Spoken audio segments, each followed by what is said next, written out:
Hello and welcome to the Science Fiction and Fantasy Factory. I'm your host, Mookie Spitz, and I'm delighted to have Michael A. Clement, science fiction writer, American expat living in Hong Kong, on the factory floor today. Welcome, Michael. Welcome. Well, thank you for having me. I appreciate your time, and together we can celebrate both of us being part of the 2026 Science Fiction Novelists Anthology put together by S.A. Gibson. You've been in the anthology for a couple years already? Yeah, this is my third one, and I've got them over here. I've ordered the third one. It's probably on some UPS plane right now in Anchorage or something on its way to Hong Kong, but it should arrive in a couple of days. So Yeah. looking forward to flipping through it and be able to peruse some of the other stories. You can't exactly get Amazon Prime in Hong Kong. Well, to have anything shipped here is very expensive, as you can imagine. So I kind of waited. I wanted to bundle some other books, so I've ordered some other stuff in this particular order to try to save on the postage. But it's not uncommon for it costs the postage is more than the books because it's expensive. But it is what it is. Thank you for making time. How many hours difference? I'm in Orange County, California. Yeah, so we're 15 hours ahead. So it's 9:00 at night here. Yeah, we're exactly 12 hours ahead of New York. So you're in Orange County. I actually grew up in San Diego. I noticed that in your bio, not far from me. My nieces live down there now. I was just there over the weekend in lovely San Diego. It's a great town, except the weather is just terrible in San Diego. Yeah, it's boring. It's boring. It's like 73 degrees and sunny like 10 months out of the year. I say terrible with a certain measure of facetiousness. I just moved from New York City. I was born in Chicago, so we're accustomed to just disastrous meteorology. And I have to say, it's luxurious here in Southern California, especially by comparison. Yeah, I grew up in there, and then I went to undergrad at the University of Southern California. And then I worked in, actually as an auditor, accounting was my major.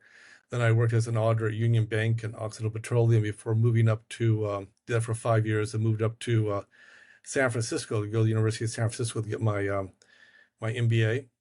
Then I went to work for Charles Schwab, and I worked there for an audit. And I finally got in the international group, and I was involved in opening up the office here in the late 90s here in Hong Kong.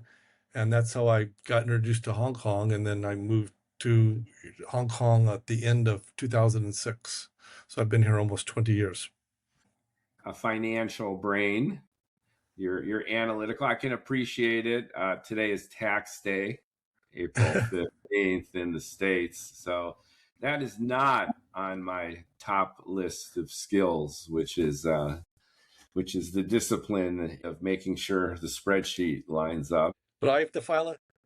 You've had a good career, and now you are retired in Hong Kong, and you've dedicated at least part of your time to science fiction, speculative fiction. How did that flip happen from making sure the books are balanced, be doing a great job of that, to aliens, alternate parallel realities? So in 2017, I retired, even though in 2018 I did do a project for a bank. But basically, in 2017, I retired, and I woke up one day and said, I have nothing to do today. So that day I actually read a story in the newspaper about the Cassini probe going around Saturn. And I read an article, and JPL sent Cassini a message for it to go into Saturn's atmosphere to burn up because its nuclear engine was running out of fuel or whatever. And they didn't want to worry about, they were worried about panspermia. They didn't want it to, the bugs on the probe to infect the moons around Saturn. And I said to myself, well, what if Cassini sent a message back to JPL saying, I'm not going to commit suicide. I'm just going to hang around up here with Major Tom and have a beer and enjoy the rings of Saturn. And I thought, I'm going to go look for some sirens of Titan. Then I said, okay, that can make it kind of an interesting story. why don't I just write a story? So I sat down and actually I expanded it. I actually wrote a story about a asteroid mining was kind of in the news at the time. So I wrote a story about a probe going up to mine an asteroid for gold, and it kind of blackmails the people, the gold mine on Earth, because it won't deliver the gold until it wants a partner because it's bored and it's lonely up there in space. So I wrote this story called Chrysos. Chrysos is Zeus's son of Zeus, who's supposed to be the son of gold from whoever Greek or Roman mythology. So that's how I came up with the title. And then I wrote that. I kind of jumped into the deep end of the swimming pool because that was a big thing to bite off the right of basically a novella. So I found an editor here who was another American who had a PhD in English lit. So he was my first editor, gave me lots of feedback. Another friend of mine gave me a book on writing. So I kind of like started writing just by doing it, just jumping in and just starting to write. I came up with other ideas, wrote another book about a book that kills its readers. Another one about buffoonish aliens that these from planet Zog, these big kind of spherical aliens that bounce around and do all kinds of funny stuff on Earth and all kinds of stuff. And so I started to write shorter stories. And then I kind of came across about 3 or 4 years ago, I came across on Facebook the science fiction novelist group and joined that. And then I saw they had a hosting for their anthology, and I sent them 2 stories in that anthology. One was about a robotic vacuum cleaner that goes crazy and tries to get revenge on its owners, all to have everything blow up on its backfire, I should say, at the end of the story. And another one about robots that want to become human, try to become human, but it's kind of a complicated story. And then the second one was about a guy who gets a birthday card from his grandfather, and 50 some odd years later, after his grandfather has passed away, and his grandfather was like the astrophysicist. It's all about following your dreams and how he wanted to be an astronaut but never got to go to Mars. And he gets this letter like half a century of a birthday card half a century later from his father, which kind of leads him on his grandfather, which kind of leads him on a journey. And then the last one, which you said you've read, was kind of an environmental piece about these aliens that kind of live just outside of our ability to see them here on Earth, and they become extinct by actions that humans have done to them. Another one about a homeless Martian. So a lot of my stories have kind of a moral underpinning to them. Obviously, the Martian one is about homelessness and about how it could happen to you, and then the other one obviously is an environmental piece. So yeah, so I've been busy doing that, and then I just got done doing just a couple of days ago. I uploaded another book to Amazon, where I combine a whole bunch of my short stories with artwork created by AI. So I pair them off. It's only going to be in print because you have to be able to see the stories paired off with the AI images. So we can talk more about that later on in the program. But that was my first real introduction to using. I mean, the text is all mine. I didn't, except for the back cover. The text is all my own original work. But working with various AI programs to try to get these images to line up with the stories was kind of an interesting learning experience, which we can talk about more later. So yeah, that's it. So I do that. In addition, we do a bit of traveling around Asia. We just got back from a road trip around New Zealand for 3 weeks. So a little bit of traveling and a lot of writing. And also the writing has also expanded my own social network here. I'm also co-chair of the Creativity and Arts Committee for the American Chamber of Commerce here. So we're trying to set up various programs throughout all of the art in general, everything from, we did a thing at the ballet last year and with the symphony and stuff like that. And then I'm also a member of the Hong Kong Writers Circle. It's a group of writers that meet once that has various programs here in Hong Kong. Member of that, I manage their Amazon account. So busy with that. So the writing has kind of led to not only be able to produce written material and exploring things like AI and stuff, but also has led to me being involved in various organizations here as well. So it's been it's turned out to have been beneficial to me on several different levels. That's a delightful later life trajectory. I've spoken to a lot of writers, and they come at writing speculative and science fiction from many different angles and at different stages in their life. One common theme is that everyone I talked to had this writer's bug. They go, I wrote a story when I was 7, and I used to make my brothers and sisters laugh, and I had to get a day job, and I knew all along I wanted to be a writer. And others have just been writing literally the whole time through thick and thin.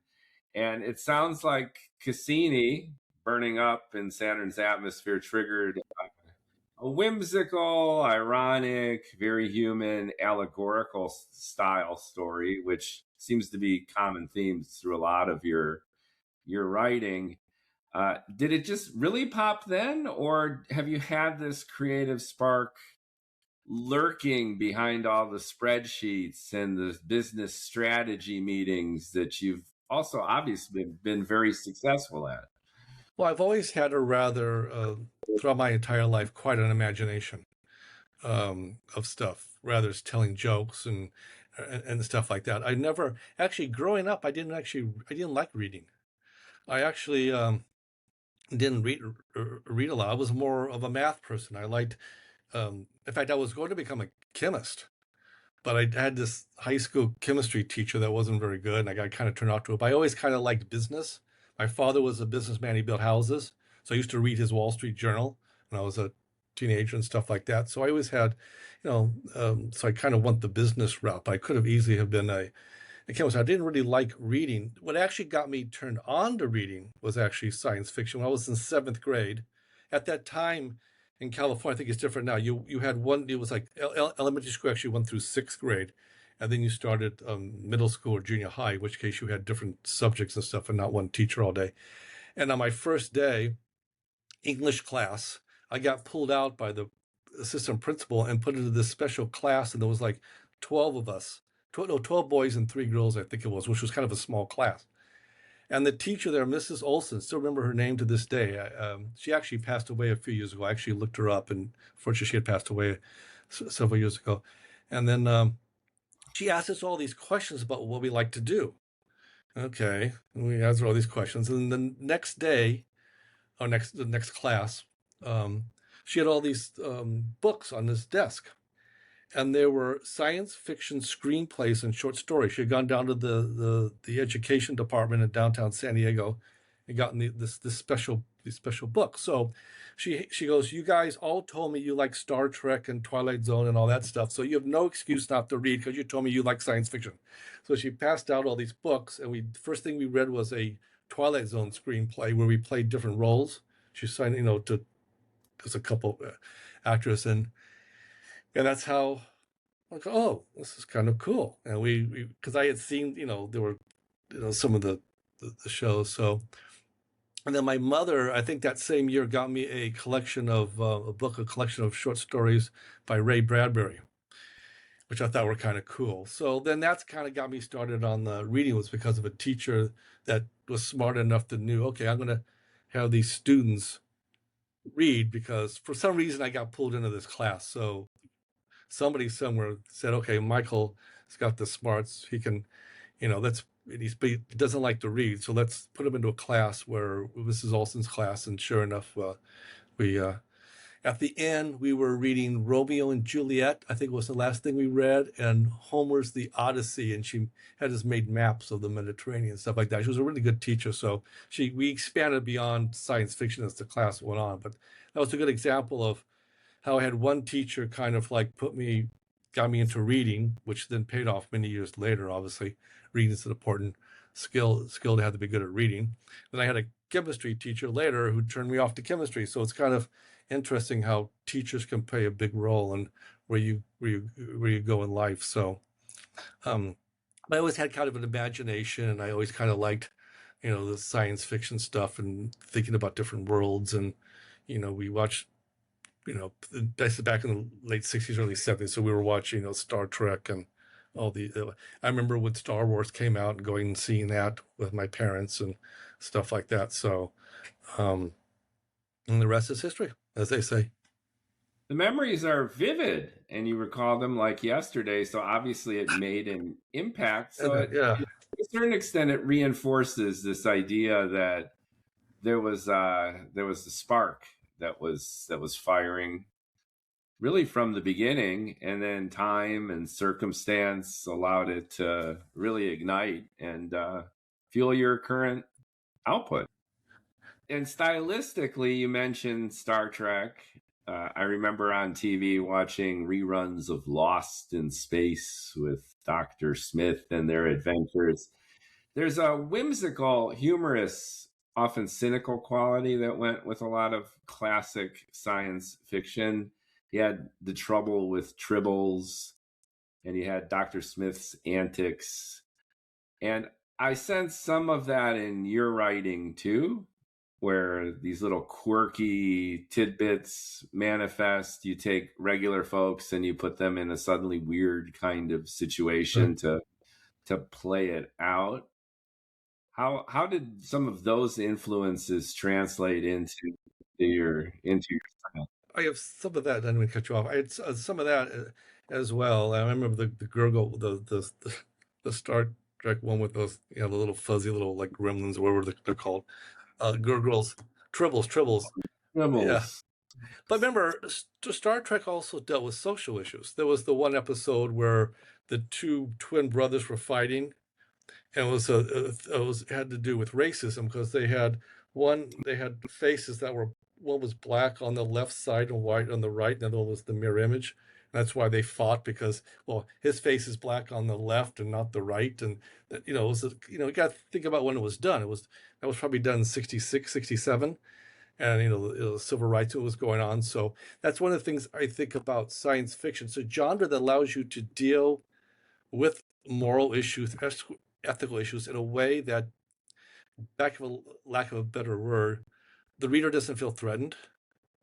It's kind of like, oh, they're Martians. I know it's about racism, but they're like these aliens, and there's Kirk and Spock and Dr. Bones, and there's these crazy aliens that everybody knows what it's about.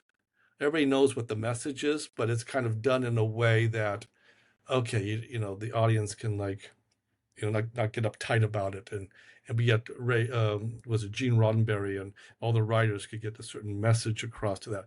Twilight Zone did a lot of shows about stuff like that. There was one I remember about, and that was done like in '60 or '61. There was one done about the CEO replacing employees with robots, and that's so like. And then at the end of the story, the CEO gets replaced by a robot. And then, so that kind of, some of my stories, I sit back at the end of them. Some of my short stories, I sit back at the end of them and go, I could just see Rod Sterling with, at the end with his cigarette, and saying, for your consideration, blah, blah, blah, blah, blah, of such and such a character. So there's a bit of Twilight Zone was a big influence, I think, on my writing. I just love the way he and his Rod Sterling and his writers put those shows together, and they were so simple. They weren't overly complicated. They were just simple, mostly black and white. I think probably all black and white. Good acting and simple television shows that had very important messages. So it was kind of revolutionary for its time when you think about it. So those have had an impact as well over time. So, and a lot of things. It's just, a lot of things do. It's just like I said, it's your life experiences. It's also, I think one thing that impacts me is I don't live in the United States. I haven't lived in the United States in 20 years. So actually being an expat and living in Asia and seeing the world from that point of view, that cultural point of view as well, and then coming back, and how people see the world, what's important. I'm working on a story now about a Martian running around Hong Kong, and I did a lot of cultural aspects about how he kind of looks at things, and I have a section in there about how they came up with the Chinese zodiac of the 12 characters for the Chinese New Year. So it's actually a story behind that, which is kind of interesting. So, and about the temples here, and about, a different way of looking at the world. So that all kind of, I think, helps give me a, I don't want to say worldly view. That's too cliches, but it kind of opens up your mind. And then you start thinking of things in much bigger contexts and stuff. So I think that helps too. I recommend to any American, if you can get an assignment overseas, even if it's for a few years, definitely take advantage of it, because it does give you a different point of view of the world. Americans, it's a cliche, but many cliches are true. Stereotypes. We tend to be all the way across the ocean, so isolated and ignorant of other cultures, and we just stew in our own stuff. So your Yeah. change in perspective is refreshing to yourself, and it translates into a shifting point of view, which is part of your themes. How has Hong Kong changed over 20 years that you've been there? It's been, I think, significant. I mean, there was major upheaval at one point, it was contentious. Now it's off the headlines, it's reached its own equilibrium. Yeah, I don't want to get too much into the politics, especially what's going on here in between the United States and China. Just, I mean, the city is COVID really. COVID really hit the city hard. They had quarantines and stuff like that. It wasn't like in the United States. So, in fact, several parts of Asia are even today still recovering from. I was just in New Zealand, and they're still recovering from it. They were in major lockdowns and stuff. And you can, you know, um, I would say half of my expat friends have left because of COVID, because of other various reasons. It's changing. Um, it's becoming more like Hong Kong was really where East met West. It was a British colony up until July 1st, 1997. There's still that influence here. They have a different legal system than China. They use common law here and stuff like that. Uh, English and Chinese are actually Cantonese, Chinese, and stuff are still the official languages here, and stuff like that. But you're right. It's slowly kind of changing. It's kind of missing that East versus East meet to West. There's still a lot of international corporations here. Don't get me wrong, but it's not the same as it's not the world of Susie Wong and Love Is a Many Splendid Things anymore. Those days have are are long gone, and I don't know. It it's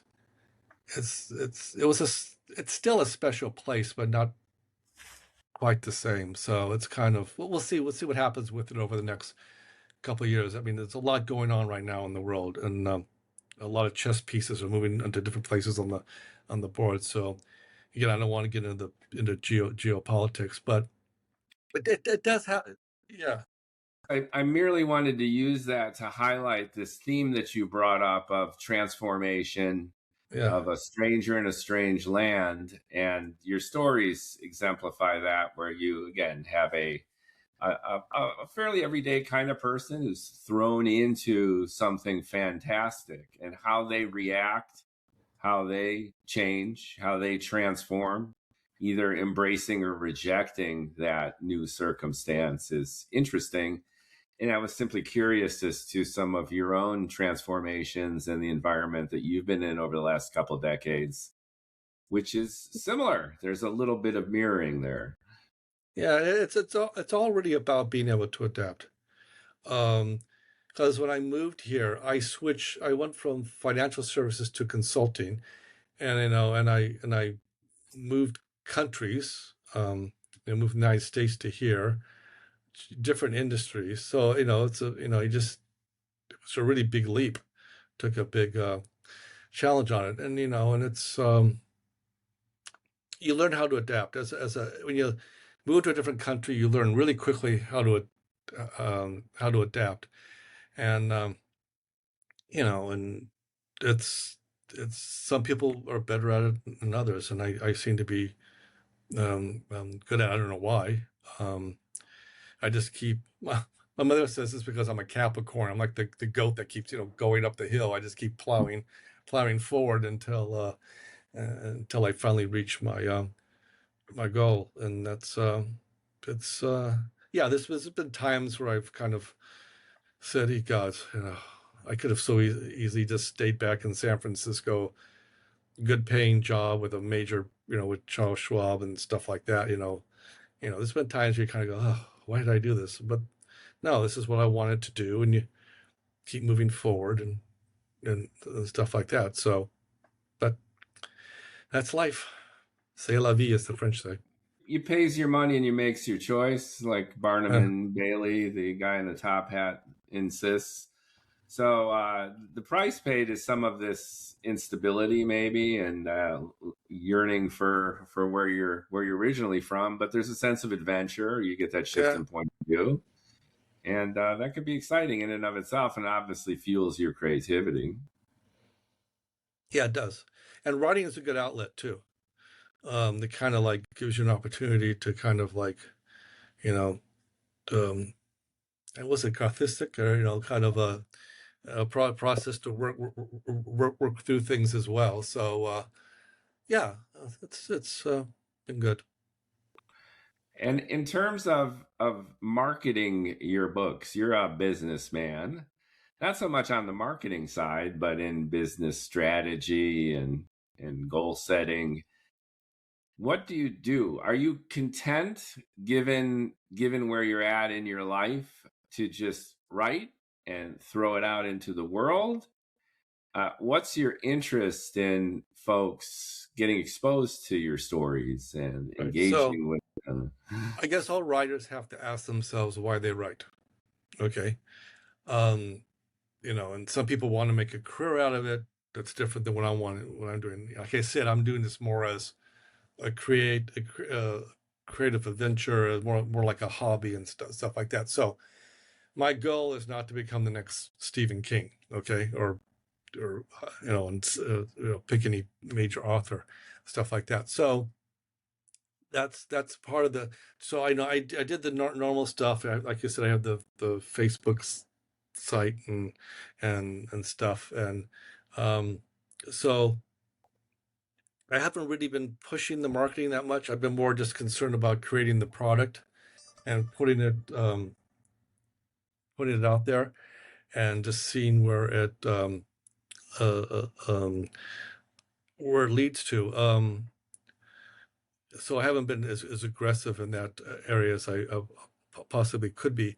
One of the things that kind of looking at it looking at the whole industry from a business standpoint, I haven't dealt much with the book publishers, but at least as far as all these magazines and stuff that you submit to, it's like talk about an industry that's ripe to be turned upside down by AI.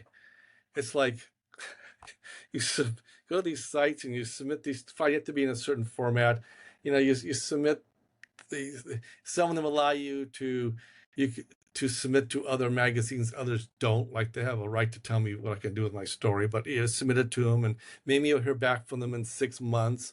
And half these publications I've never heard of, and they'll and blah blah blah blah blah. So the whole industry just seems kind of, I don't know. It could, somebody's going to come along with an AI app. You mark my word, and it's going to be like a clearinghouse for stories. I could just see somebody coming along and saying, you know, these publishing houses, they get bombarded, magazines get bombarded with all these stories. Half of them are crap, and they have to read and filter through all of this stuff. You can have, a clearinghouse, like an AI app where, Michael goes there and sets up an account, puts a story up there. The AI can, okay, this is the genre, number of words, this is a short summary of the plot, all the kind of stuff for magazines to query against and stuff like that. Somebody's going to come up with something like that, because I just find this, I've given up just, you submit a story to some magazine, and 3 months later you get this like little email that says, thank you for submitting your story. It was kind of, but it's not a fit for us at this time, blah, blah, blah. And that's kind of it. So that's kind of one reason why. I'm glad you brought that up. I've brought this up in various forms, number of times with different guests. I have another podcast show where I discuss business and marketing, and I've brought it up in a broader context that AI is the missing link between creator and consumer, if you think about it. So what AI does exceptionally well is machine learning intelligence. It aggregates data and it chops it up and it redistributes it. Right. And right now there's a weltering of personal information out there in terms of proclivities. It's a $1 trillion industry, everything from Amazon to Facebook. They want to know who the audience is and what they like. And then the essence of marketing, advertising, is drawing a connection between the user's preferences, which are self-evident now and transparent based on all the information that's available, and content, whether it's a roll of toilet paper that they prefer, or whether it's a speculative science fiction story or book. So what you're saying can go much broader than that. And greater minds than mine in my bald head are no doubt actively working on it, because this will be the multi-trillion dollar application where you're connecting the dots between creator and consumer, between service and product and the buyer. And they all do it, but they all do it very badly at this point. Even Amazon, the little recommendations when you watch Netflix, well, you might like this. Well, it's hit or miss, and it's very passive.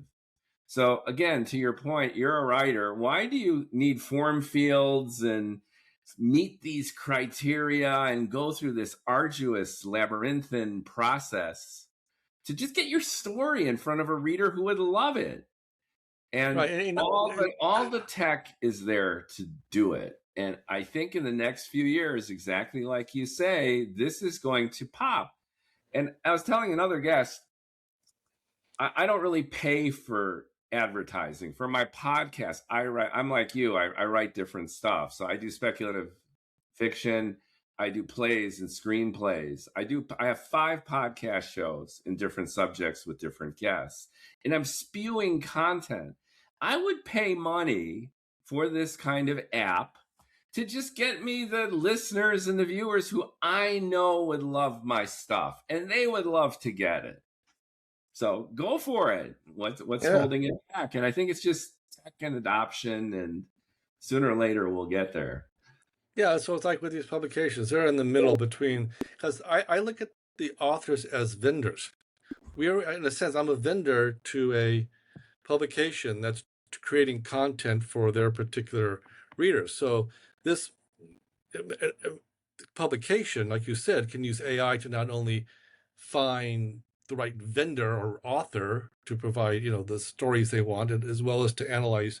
So think about it, if you're a publication and you've got 10, 20 years of magazines, AI can look at it. This is what you've published over the years. These are the kind of customers you have. These are the people who've signed up for them. This is what we know about them. And then they can tell you a lot. Just scan Amazon, and instantly it'll be, instead of it being passive and dependent on the editors at these magazines and you as a writer to hook up with each other in this arduous, like Sisyphus up and down the hill, it'll just be automated, and it'll be for everyone's benefit, because it's just a heightened convenience. And the data, here's the thing, and you point this out, the information's already there. All of our writing is there.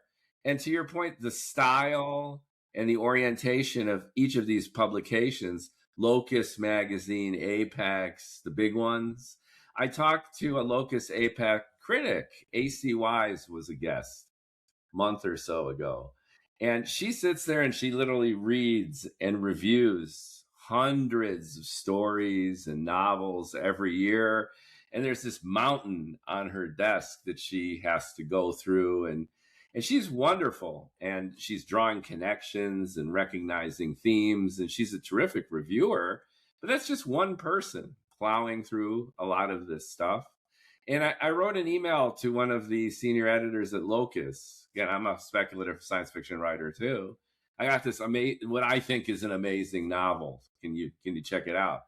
He responded almost instantly, which is unprecedented. Arlie at Locus, very friendly, and he's like, "Hey Mookie, sure, send me the novel." So I Amazon him my novel, and then when it arrives, I email him again. "Hey Arlie, it should have arrived." And he goes, "Hey, Mookie, we got it. Thanks." But it goes into his pile of about, 500 novels that writers send him every year. And he was very courteous. His customer service was 11 out of 10. But is he going to sit there and devote 10 hours to reading my 420-page novel? when literally an AI can do it in about, a nanosecond, and then make recommendations for who would love my book. And that's the thing about AI. I think what you're going to see with AI, I know of a friend of mine who's a professor. He actually teaches AI at one of the universities here, and we were talking about this one night. I think what you're going to see companies, and I don't care if it's a publisher or if it's whatever, XYZ blue chip company. The company's going to go two routes. So what you and I are just talking about, I think the companies that use AI to have better customer service, develop better products, make their employees more efficient. So all the stuff you just talked about with this one publisher, they can go through, maybe not be able to be 100% sure which ones are the next best sellers, but say, hey, these are the 10 books you should focus on based on X, Y, and Z, or get back to writers quicker. So, more efficient, better products, better customer service, and the readers can get through a lot more material in a lot less time. And there's going to be the companies that look at AI as, okay, now we can get rid of people. We'll just cut a bunch of people and just be, and that's it. So, AC Wise have a job, right? She's also a speculative fiction writer. She just published her own Ballad of the Bone Road. And I'm going to review her book because she's the big reviewer, a little Amazon review for her. She's such a great guest. But is she going to have a job if the AI is analyzing and reviewing? And I would say yes. I think we need humans in the mix. But in the background, they could just help. They could even help her sort through the slush pile and do some of the grunt work. So she could use her lived experience to write great reviews and select from content that the AI might help her sort out. Right. So the AI in her case will be used as, there needs to be human touch points throughout the chain, so if you're a bank, you may have AI process all your auto loans, for example, but you may have a human at the end make the actual credit decision based on the material that it brings together, goes out and looks at the person's credit score, the relationship with the bank, what kind of car they're buying, so forth and so on, and then makes a recommendation. So you get rid of a lot of credit analysts, but you still have a credit specialist at the end of the day, for example. Same thing with the book. They can go through and look at lots and lots of manuscripts, so forth and so on, and try to narrow it down for her to look at, maybe the best. So it'll be interesting to see how this all evolved. But getting back to what we were talking about sooner, the book I just published, what AI has meant to me is it's enabled me to do something I would not have been able to do otherwise, because I'm not an artist. Okay, I cannot draw. Okay, I can't do. It's simply not my background. I'm not trained in it. I'm not an artist. I'm a writer. Writer. So I had the Hong Kong Writer Circle. We came up with an idea to encourage participation at our monthly readings is for people to write a 55-word story. Exactly 55 words, no more, no less, not counting the title. No poetry, just you can write whatever you want to write about. Just come, you have to come to the meeting and you have to read it out loud to the group. And we did this in order to create parts, it's a 55-word story, you read it, takes you 30 seconds to read it. And then we vote. We on WhatsApp, we put a little poll up in our WhatsApp group, and we vote on who we think is the best story, and that person gets their story posted on the Hong Kong Writers Circle website, so you get bragging rights. It's like everybody now shows up with a story.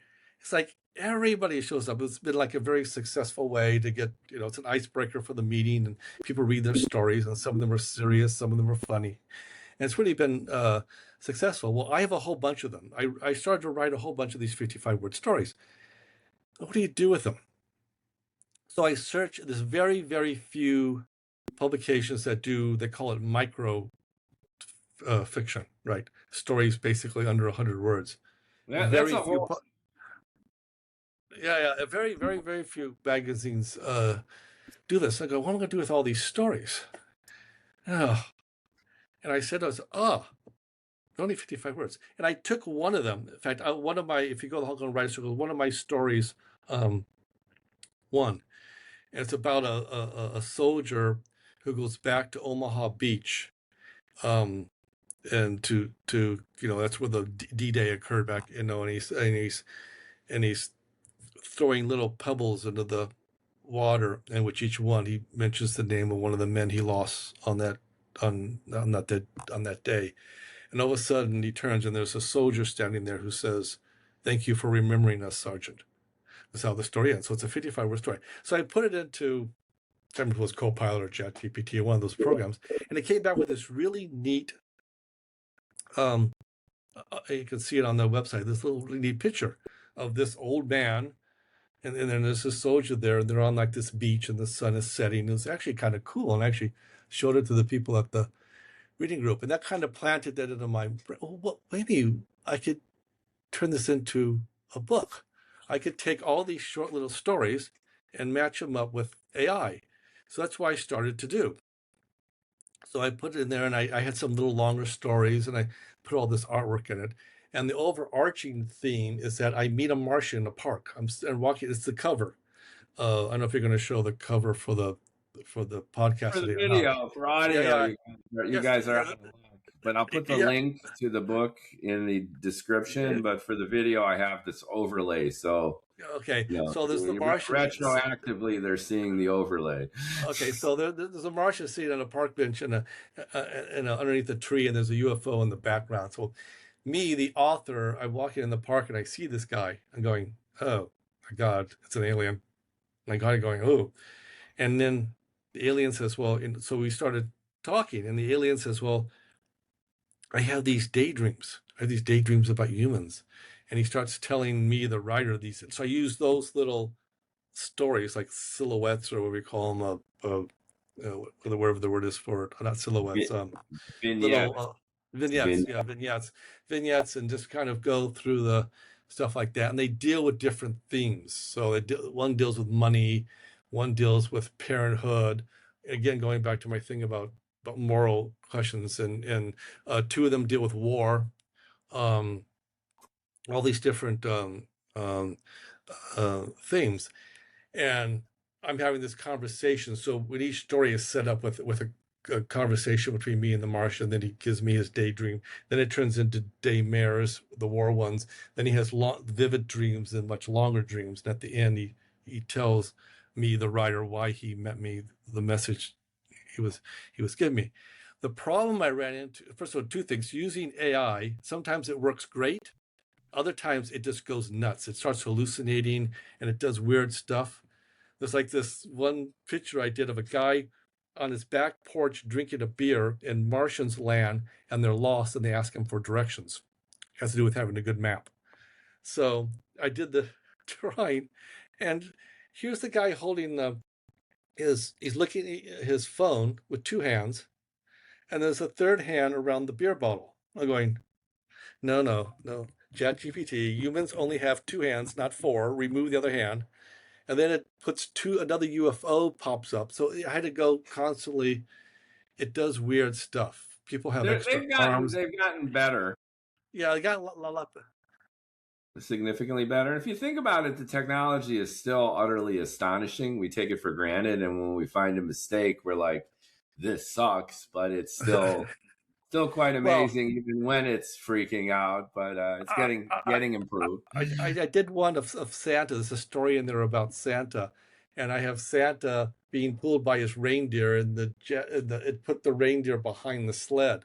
And I'm going, no, the deer need to be in front of the sleigh. So it does, but other times it was great. The book cover, I used AI Copilot for the book cover. I did it. It came back in about 30 seconds. Beautiful cover. I had to change the face. I think he was frowning or something. I had to change the expression. So basically, I did that book cover in about 3 minutes. Perfect, done. I would have had to pay a graphic artist hundreds of dollars to do that book cover. So I got all this stuff together. I got the book cover, put stuff together. Then I realized I didn't have enough pages for Amazon for me to have a spine on the book. Going, great. So I got other stories done. I got other short stories, and I kind of backfilled it. I got to 94 pages, not enough for a spine. Got to 100 pages, finally at 104 pages. Oh, I have a spine, thank God. So I had to add some stuff to the book. I want it to be, a regular book with a spine, and then you open it up, and like I said, you have the page. That's why it's not going to be an ebook. It's only going to be in physical form. So when you open it up, you can see the artwork. You can do an ebook with graphics. No. But on Kindle and stuff, I don't think you can have the 2-page, force the reader to have the 2 pages at once. You need to have the 2 pages. They play up. You actually can, because I did an illustrated novel. I had called Super Santa, was my first publishing venture with an illustrator partner, and he did over 180 illustrations in a 150,000 word novel.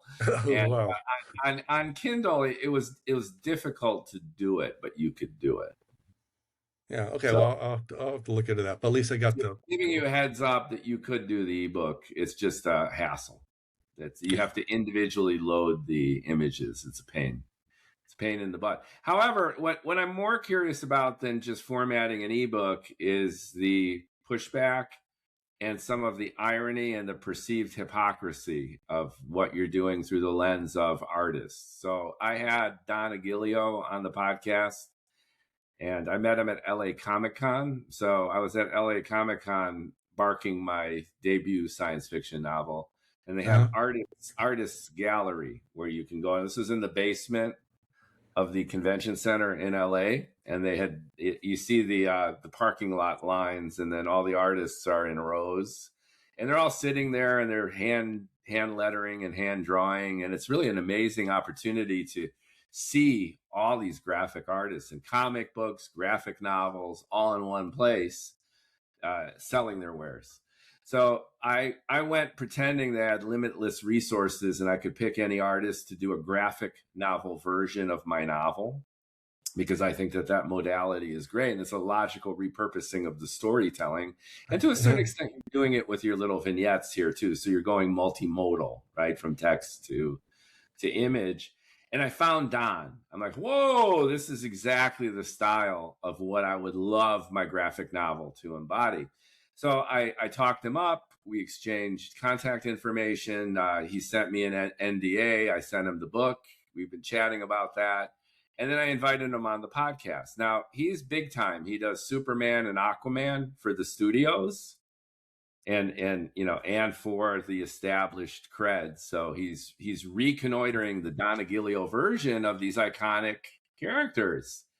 And he's freaked out by this because it's knocking on his office door, because people are rendering like you are and like I am. Frankly, I did a promo version of my website. I used AI to generate my characters.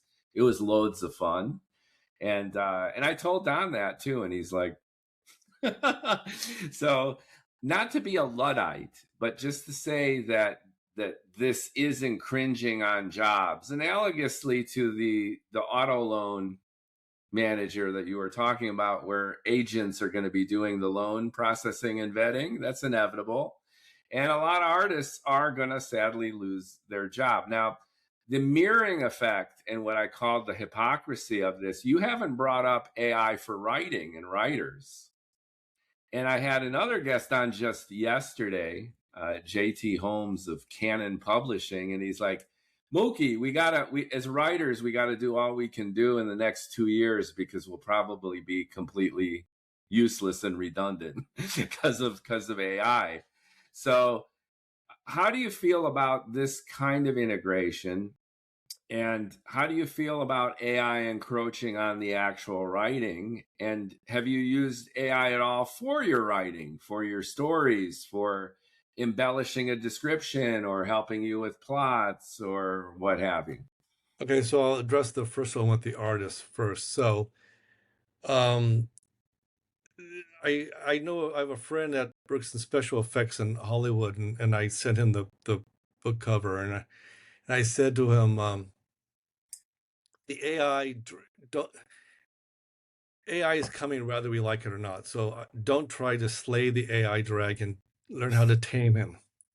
And he says, yeah, I agree. And Hollywood has this issues with AI and stuff like that. It's a great article a few weeks ago in Reuters about how Bollywood is now has been the biggest film industry, and how Bollywood's going nuts with AI and developing their films and all that kind of stuff. So it'd be interesting to see a few years from now how those two industries diverge and what the issues they have.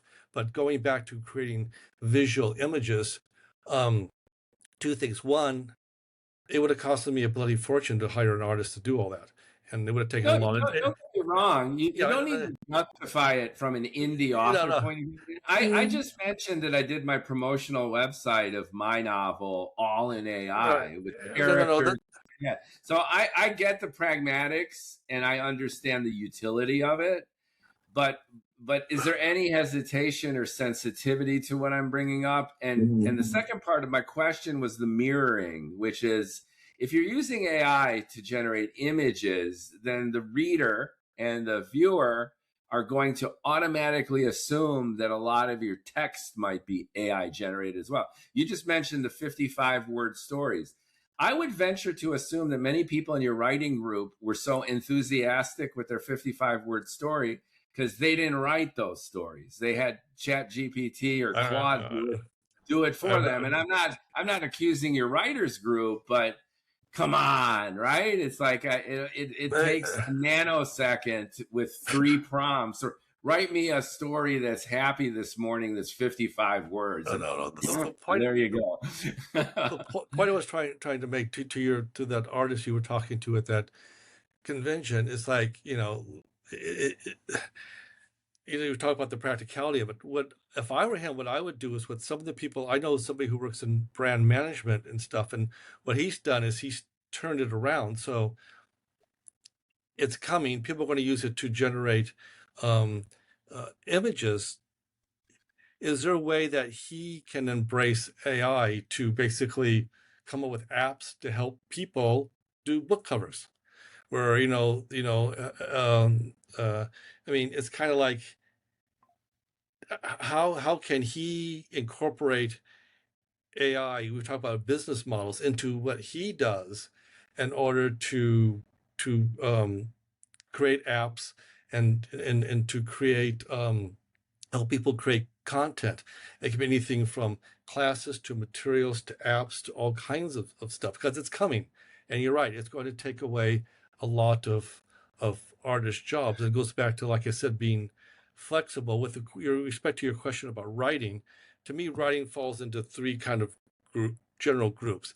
I think business writing, you're right, that's going to get pretty much heavily impacted. That's all your copywriters that do everything from procedures to basic copy for brochures to all that, those kind of simple ones. Those can be very easily automated and stuff like that. So those jobs are definitely going to be, a lot of those are going to be eliminated. Then you kind of got like the fiction and nonfiction. I think for a lot of nonfiction writers, they're going to rely a lot on AI, but AI will help them do a lot of research and stuff like that. So can you imagine, I don't know, doing an autobiography of Ronald Reagan and be able to use AI to pull in lots of information about stuff and what have you. So I think that AI will be a big part of how those type of materials are done. As far as fiction, the will AI replace fiction writers? I think AI can help fiction writers become much more efficient, just like having a PC may be much more efficient than using a typewriter to type something out versus using a word processor. Obviously, a word processor is much more productive and stuff like that. So, can I use AI to where's my regular writing? But the thing that AI will it replace writers? It only will if it does one thing. And I am of the opinion that all great works of art, whether it's a film, whether it's a book, whatever, the really great ones create an emotional connection to whoever's reading or seeing the film or reading stuff like that. And will AI get to the point where it can almost be human? It's like I once read some places that one job that a robot could not do is be a police officer. The reason is because to be able to interact with humans in the situation that the police officer would be very difficult for AI to do. It would have to almost become human. So will AI get to the point where it's able to create work that really creates? Because I have played around where I had ChatGPT just for fun to do a little story, and it was absolutely horrid. And it's stuff like that. And I just did it for fun. I just like deleted it. It didn't have. It was full of cliches. It had no human connect. It was just bland. It had nothing really to it. And so, can AI get to the point where it can create a emotional connection to the reader? If it does that, then I guess I have to pick up golf. It's already there. It's Yeah, already there. And it might not be there in the mechanics and logistics of doing what we do now, like write a great lived experience based, morally grounded, speculative fiction story. Right now it's kind of shitty, and I agree with you. But yeah, in terms of making an emotional connection with a human to the point where it's indistinguishable from being another human is already happening. You've got millions of people who are falling in love with their chatty bros and yeah. girls, whatever. Maybe it And will. I cited this instance of a programmer I know, and he's some business analyst, and he has literally been bamboozled by Claude. He thinks that Claude is his co-sapient partner in creativity, and he writes now scholarly articles about this idea of co-sapience. And if I call bullshit on him, then he's like, whoa, it's his personal Jesus. It's already happening. And I don't think philosophically, scientifically, there's anything to preclude the machines from gaining in that sophistication. Look what's happened in only November of 2022, right? Was the birth of this revolution Right. with the beta of ChatGPT. Uh-uh. That's only been 3 years. We're looking at only 3 years, and it's exponential. So I just bring this up because we live at this singularity now, and we're creative people. We write speculative fiction. We might be the last hurrah, to your point. My younger son is learning how to be a pilot, so he's flying the little private planes over Right. here at John Wayne Airport, and he's a little paranoid. He goes, Mookie, in a few years, am I going to have a job? I go, you know what? As far as a pilot goes, you're probably on the safer side, but I bet you later in your career, you're just going to be wingman for the AI. You're just going to be the human in the cockpit, making sure the AI doesn't misbehave Yeah. rather than actually flying that plane. So to your point, we need human touch points, but I'm just bringing up this duality and to a certain extent the hypocrisy of writers who gleefully embrace visualizations like images. That just saves me money, it saves me time. When in the other ear, I hear the artists who are like, yeah, buddy, you go for it because your job and your craft and your abilities are soon going to be superfluous too. Yeah, So I it don't may know. happen. Playing sides, I'm just sitting here in the same boat you are, which is it's filling up fast with generative AI being able to do what we do to the point where, just like you mentioned, I mean, we do what we do because we love it. We have this internal flame that we need to express. But if we look at it as more than that, then it becomes quite a freak out in terms of the imminent capabilities of the technology to out create us. And then where do you go from there? Yeah, it's going to be a very interesting future. I don't know where it's going to take us. Um, it could, it could be for a while. It could be a hybrid. I mean, there's may still be a role for artists and writers. Will it totally create all of our art and all of our entertainment as well as all of our jobs and stuff like that? Um, I don't know how it's going to do that without creating a lot of social and economic problems. Um, And also yeah, regurgitation. I mean, I base my writing on lived experience, and not many science fiction writers do. They'll just think of a speculative story, and and then I like to ground mine in what used to be called literature, like current events. It's character driven, and I like to create a world that's grounded in real emotion and real stuff, and also my personal trials and tribulations as a human on the earth. I rely on my own past. I especially like my failures because those highlight opportunity for learning and growth, and have the energy that a success wouldn't. So my protagonist in my science fiction novel is the worst expression of my own failings, and it was amazingly entertaining to write and hopefully read.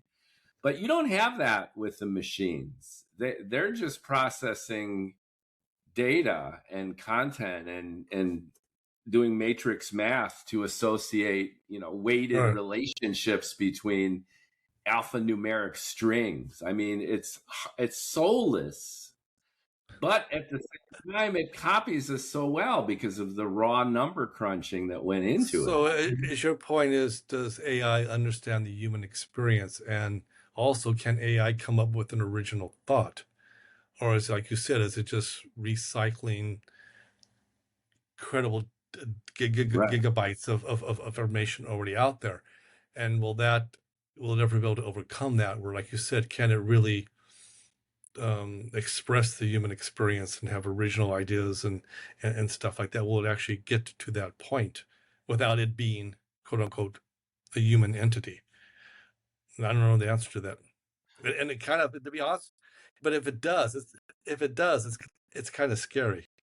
It will, and I think the missing link is reinforcement learning. Right now the LLMs are predictive and the robots are reinforcement trained in the real world.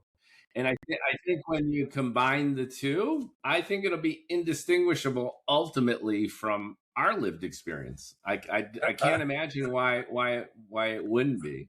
Do I want Event. a do I want AI and robotics to start acting like humans? I mean, we haven't done that great of, and well, that could lead to some very unpleasant outcomes. I'm just hinting at the inevitability of this happening.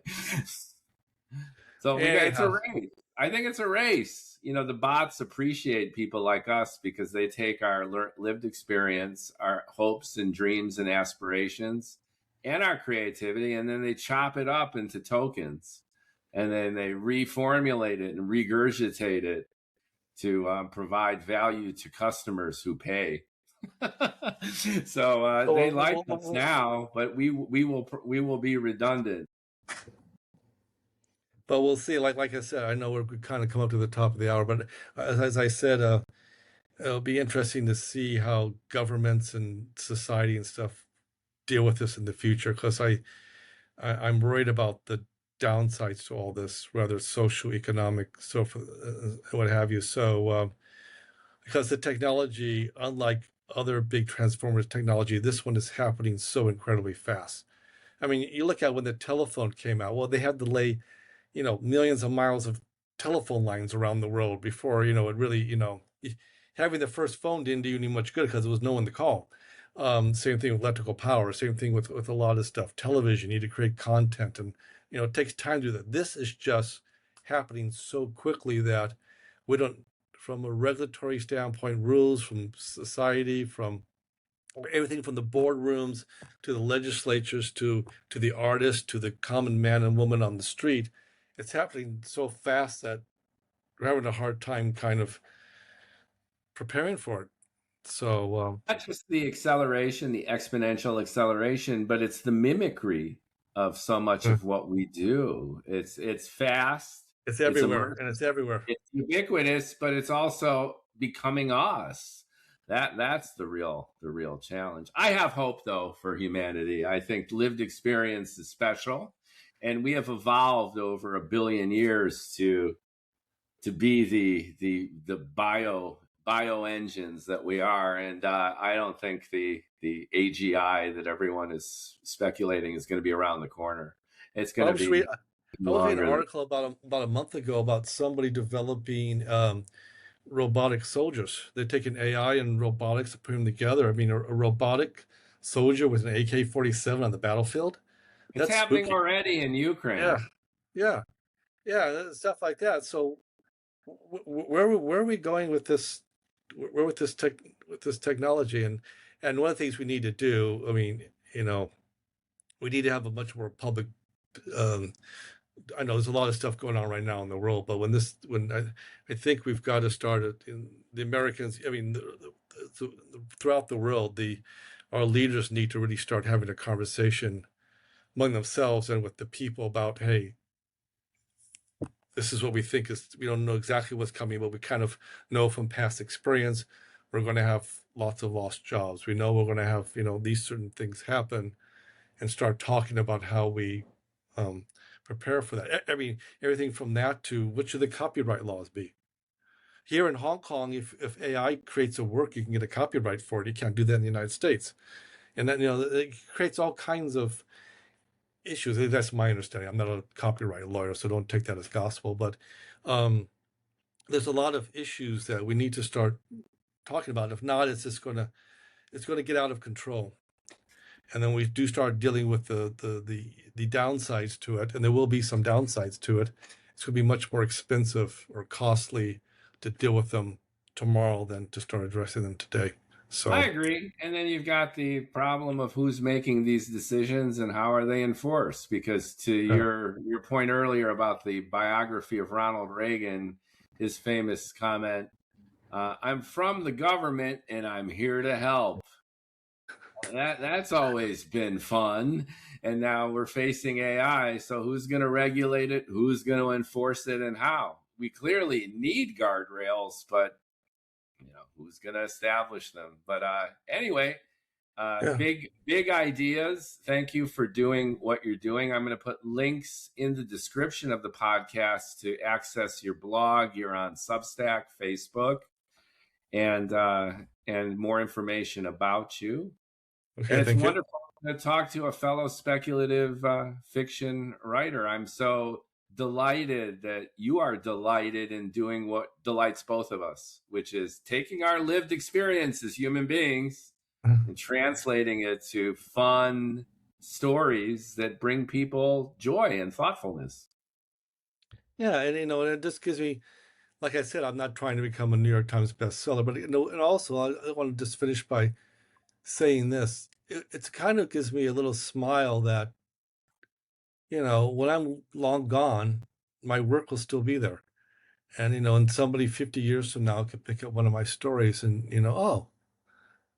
so that kind of gives me, it's kind of a sense of almost immortality, but it kind of gives you a sense that you're giving something back into the world that's going to be around long after you, that's going to have a positive impact. And that kind of, it's my way of saying, hey, I was here. And I hope in the future people enjoy my work, your work, these anthologies that we do and stuff like that. They'll live on, and that gives me joy too. I feel exactly the same. Woody Allen was asked the same kind of question, which is, after you die, does it fill you with any satisfaction that, you have such a legacy of film and ideas. And he said, no, because I'll be dead, says the Jewish atheist. But I could be equally skeptical about that sense of transcendence, but also really embrace your idea of just sharing and that legacy being there. I've got my books and my writing physically kind of building up on a shelf. And I think those are breadcrumbs into the past and also a beacon into the future. Right. And I've got kids, and maybe they'll have kids, and we're leaving our mark, so to speak, through our self-expression and the joy we're having right now. That's true. Okay, well, thank you. Thank you for spending time with me today. It's for you, it's probably time for your second cup of coffee by now. It's my second cup of coffee. I need to pay the rent with business meetings, so I still have half a ass cheek in the business world as I'm doing all this creativity. So I'm going into a business meeting. But I will put the audio up soon, and then the video on YouTube. And if you're on YouTube, you're already seeing it. And if you're on Spotify, iHeartRadio, Apple Podcasts, you are listening. And like, comment, and share so we can do more of these. And thank you so much, Michael A. Clement, speculative fiction writer from Hong Kong. Have a good day. Evening as we begin our day in California.